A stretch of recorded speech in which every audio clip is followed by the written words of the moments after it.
If we want to ultimately think about government efficiency as the scope of government, it has to have something to do with an overall bottom line number, and that there needs to be a freeze on government spending. I would love to see it at 2019 before COVID hit, before all of that, and just say, hey, you know what, we're going back to that number, and then let people figure it out within that.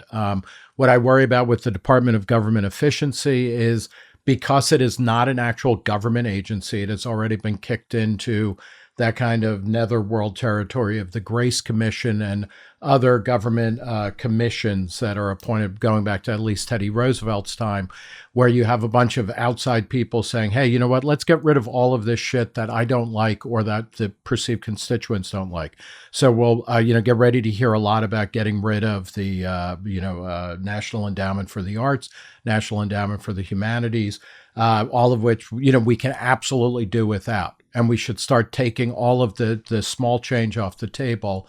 But if we really want to reduce the size, scope, and spending of government, the way you do that is by capping spending first and then start ratcheting it downwards. And let's remember always that the 2019 levels were way too damned high already. But you got to start somewhere. Peter, I feel like there's going to be a lot of the phrase waste, fraud, and abuse.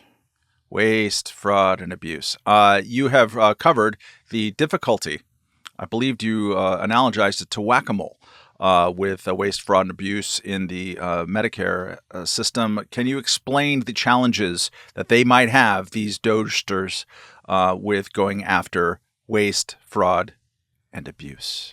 So listen, there's a lot of waste, fraud, and abuse in the government, but those categories are actually kind of porous. It's somewhat difficult at times to tell what is waste and what is actual fraud or abuse. And these are different things. One is just sort of, well, we could be a little bit more efficient.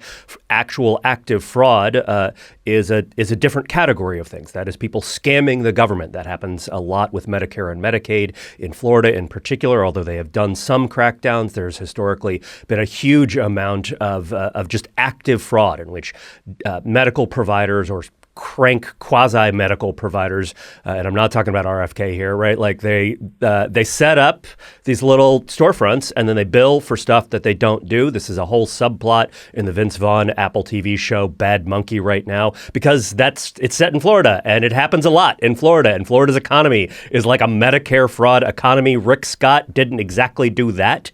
And in fact, I think he never went to jail or anything, so he's never convicted. But he was involved with a company that was that perpetuated the largest Medicare fraud in history. So it's not just something that you see, sort of in little storefronts in Florida. You also see it in at the top ranks of Florida politics.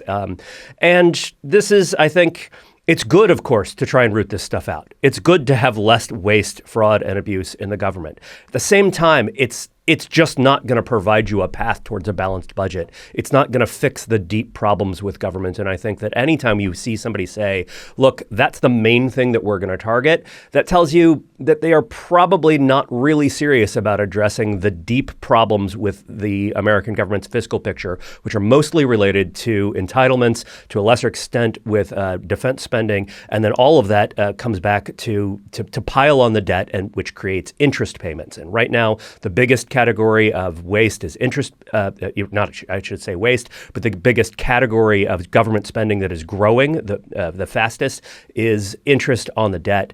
We are paying right now. There's a huge carrying cost to have all of these debt and deficits. And if you don't ultimately get entitlement spending, that's Social Security and Medicare in particular, under control, if you don't get that under control, then you're not going to be able to control interest on the debt. You're not going to be able to fix America's long-term fiscal issues. That was a clip from the latest episode of the Reason Roundtable. To watch another clip, click here. To watch the whole episode, click here. And make sure to subscribe to the Reason Roundtable. You'll be glad you did.